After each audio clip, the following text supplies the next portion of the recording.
بسم اللہ الرحمن الرحیم۔ السلام علیکم۔ آپ سبھی کو میرے چینل نالج فار مسلم میں خوش آمدید۔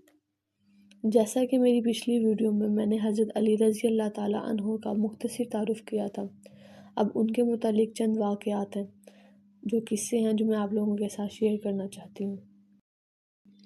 قصہ نمبر 2، قبول اسلام کا واقعہ۔ حضرت سیدنا علی المرتضیٰ رضی اللہ تعالیٰ عنہ کے قبول اسلام کے بارے میں مروی ہے کہ حضرت سیدنا علی المرتضیٰ رضی اللہ تعالیٰ عنہ چونکہ حضور اکرم صلی اللہ علیہ وسلم کے زیر سایہ پرورش پا رہے تھے، اس لیے آپ رضی اللہ تعالیٰ عنہ نے نبی کریم صلی اللہ علیہ وسلم اور ام المؤمنین حضرت سیدنا خدیجہ رضی تعالیٰ عنہ کا عبادت میں مصروف دیکھا تو حضور کریم صلی اللہ علیہ وسلم سے دریافت کیا کہ آپ صلی اللہ علیہ وسلم یہ کیا کر رہے ہیں؟ حضور نبی کریم صلی اللہ علیہ وسلم نے فرمایا، ہم خدائے واحد کی عبادت کرتے ہیں۔ حضرت سیدنا علی المرتضیٰ رضی اللہ عنہ نے دریافت کیا کہ یہ کیسی عبادت ہے؟ حضور کریم صلی اللہ علیہ وسلم نے فرمایا، یہ اللہ کا دین ہے اور اللہ نے مجھے اپنے دین کی تبلیغ اور لوگوں کی رشد و ہدایت کے لیے چنا ہے، اور میں تمہیں اسی اللہ واحد لا شریک پر ایمان لانے کی دعوت دیتا ہوں۔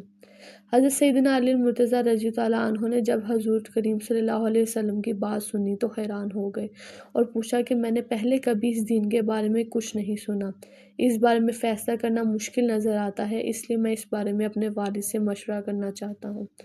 نبی پاک صلی اللہ علیہ وسلم نے فرمایا، علی تمہیں اس بات کا حق حاصل ہے، لیکن ابھی تم اس بات کا ذکر کسی اور شخص سے نہ کرنا۔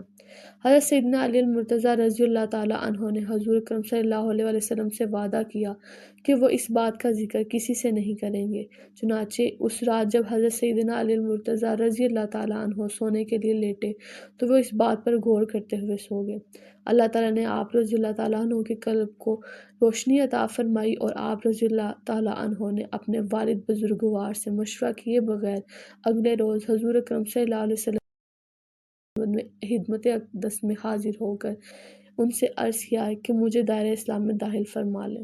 حضور اکرم صلی اللہ علیہ وسلم نے آپ رضی اللہ تعالیٰ عنہ کو کلمہ توحید پڑھایا، آپ رضی اللہ تعالیٰ عنہ مشروب اسلام ہو گئے۔ قصہ نمبر 3، اے علی رضی اللہ تعالیٰ عنہ تو میرا بھائی اور وارث ہے۔ حضور اکرم صلی اللہ علیہ وسلم نے اعلان نبوت کے بعد خفیہ طور پر اپنی تبلیغ جاری رکھی اور اس عرصے میں کئی لوگ دائرہ اسلام میں داخل ہو گئے۔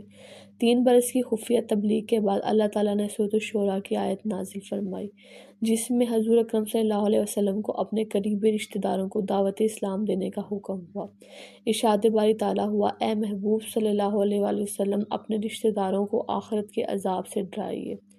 حضور اکرم صلی اللہ علیہ وسلم نے اللہ تعالیٰ کے اس فرمان کے مطابق کوہ صفا کی چوٹی پر چڑھ کر اپنی قوم کو بلایا۔ جب تمام قریش جمع ہو گئے تو آپ صلی اللہ علیہ وسلم نے فرمایا، اے میری قوم، اگر میں تم سے کہوں کہ اس پہاڑ کے پیچھے دشمن کا ایک لشکر موجود ہے اور تم پر حملہ کرنے کو تیار ہے تو کیا تم میری بات کا یقین کر لو گے؟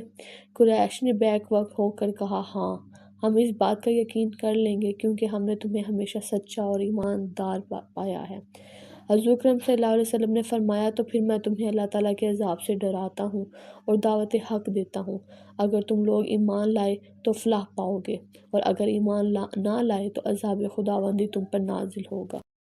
حضور نبی کریم صلی اللہ علیہ وسلم کی بات سن کر قریش غصے میں آ گئے اور آپ صلی اللہ علیہ وسلم کے چچا ابو لہب لوگوں کو بھڑکا کر واپس لے گئے۔ نبی کریم صلی اللہ علیہ وسلم نے قریش کے واپس جانے کے بعد حضرت سیدنا علی المرتضیٰ رضی اللہ تعالیٰ عنہ سے فرمایا کہ اس شخص نے جلدی کی، تم ایک دعوت کا انتظام کرو جس میں تم بنی عبد المطلب کو دعوت دو۔ چنانچہ ایک دعوت کا انتظام کیا گیا جس میں بنی عبد المطلب کو دعوت دی گئی۔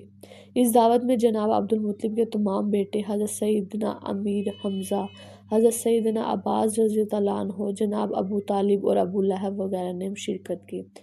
حضور نبی کریم صلی اللہ علیہ وسلم نے دعوت کے اختتام پر ان حضرات کو مخاطب کرتے ہوئے فرمایا، اے بنی عبد المطلب، آج تک اہل عرب میں کوئی ایسا شخص نہیں آیا جو مجھ سے بہتر پیغام دے۔ میں تمہیں اس پروردگار کی قسم کھا کر کہتا ہوں کہ اس کے سوا کوئی عبادت کے لائق نہیں اور اس نے مجھے نبی برحق بنا کر بھیجا ہے۔ ایک روز ہم سب نے مرنا ہے اور مرنے کے بعد زندہ ہونا ہے۔ اس وقت اعمال کا حساب لیا جائے گا اور نیکی کا بدلہ نیکی اور بدی کا بدلہ آگے اور عذاب ہے۔ اے بنی عبد المطلب، تم جانتے ہو کہ میں کمزور ہوں اور مجھے تمہارے تعاون کی ضرورت ہے، بس جو میری مدد کے لیے کھڑا ہوگا وہ میرا بھائی ہوگا۔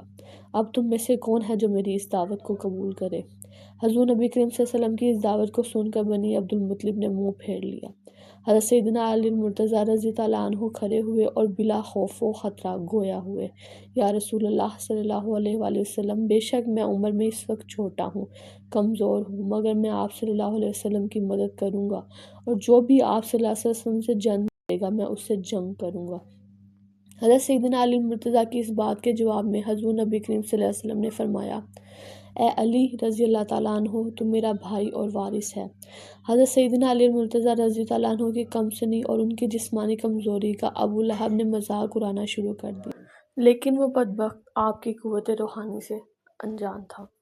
مزید اس طرح کی ویڈیوز دیکھنے کے لیے میرے چینل کو سبسکرائب کریں، میرے پیج کو فالو کریں، تاکہ آپ کو اس طرح کی اسلامی معلومات حاصل ہوتی رہے۔